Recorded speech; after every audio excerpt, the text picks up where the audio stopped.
No meio do caminho de um professor francês havia uma pedra egípcia, um encontro marcante na história do planeta, pois o professor era Jean-François Champollion e a pedra era a Pedra de Roseta. Neusaldina apresenta Saber não ocupa espaço.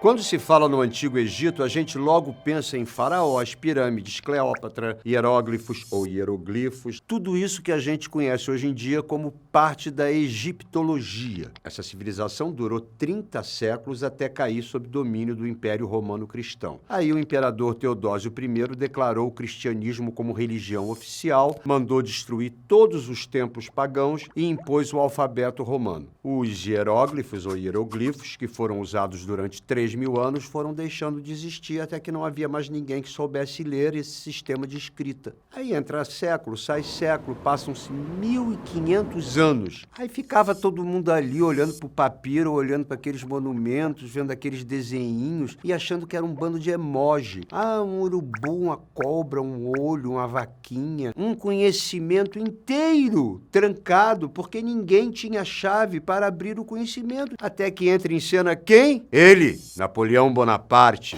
Estou fazendo assim porque ele era pequenininho, né? Eu acho que ele fazia assim para parecer maior. Um militar que sempre adorou matemática, ciência, estava louco para invadir a parte leste do Mediterrâneo e atrapalhar os interesses dos ingleses no comércio com a Índia. E assim, em maio de 1798, Napoleão organiza uma expedição para o Egito, levando, além dos militares, uma tropa de 167 especialistas, como matemáticos, artistas, escultores, arquitetos, naturalistas, geógrafos, astrônomos, engenheiros, todos eles para registrar em palavras, esquemas e pinturas tudo o que eles pudessem saber. Em julho do ano seguinte, em 1799, um grupo de militares do exército de Napoleão estava numa cidade portuária chamada Roseta, a cidade de Roseta. O capitão engenheiro, encarregado de reconstruir o forte, encontrou uma pedra muito grande com inscrições em hieroglifos, em grego e numa outra língua que ele desconhecia, e levou a pedra para o Cairo, pronto para informar a descoberta para Napoleão Bonaparte. Essa pedra, que ficou conhecida mundialmente como a Pedra de Roseta, é um bloco de basalto negro de 760 quilos e 1,12 m de altura, com inscrições em 3 escritas. Então, olha que loucura, era o mesmo texto nas 3 línguas. Napoleão imediatamente mandou fazer cópias e enviou para os especialistas, professores e eruditos de toda a Europa para que estudassem o texto e decifrassem finalmente os hieroglifos. E Napoleão fez muito bem, porque a pedra encontrada na cidade de Roseta ficou só 2 anos com os franceses. E os ingleses,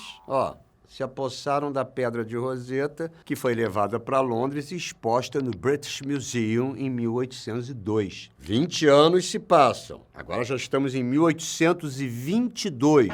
Nessa época já existia locomotiva a vapor, a primeira cirurgia plástica tinha sido feita na Inglaterra, já tinham registrado a primeira fotografia e os hieroglifos continuavam um mistério. Uma das pessoas trabalhando para entender aquele texto da Pedra de Roseta era um professor francês de história antiga chamado Jean-François Champollion. O fato é que Champollion leu o texto em grego, viu que se tratava de um decreto e que era um decreto escrito em 3 línguas para que todos entendessem. E ele não entendia por que aqueles caracteres vinham encapsulados, digamos assim. E finalmente ele percebeu, os cartuchos guardavam os nomes imperiais. E ele percebeu que o que estava escrito ali era Ptolomeu. E foi assim que ele quebrou o código e decifrou o texto da Pedra da Roseta, porque de Ptolomeu ele foi para outro grupo de caracteres e decifrou Cleópatra. E aí o mundo se abriu para ele. Olha quanta dor de cabeça deu para desvendar a Pedra da Roseta. E o que dizia o texto, na verdade, é um decreto emitido fazendo um balanço das obras em templos, vitórias militares, redução de impostos, etc. e tal. Quem se deu bem foi Champollion, que como recompensa foi escolhido pelo rei Charles X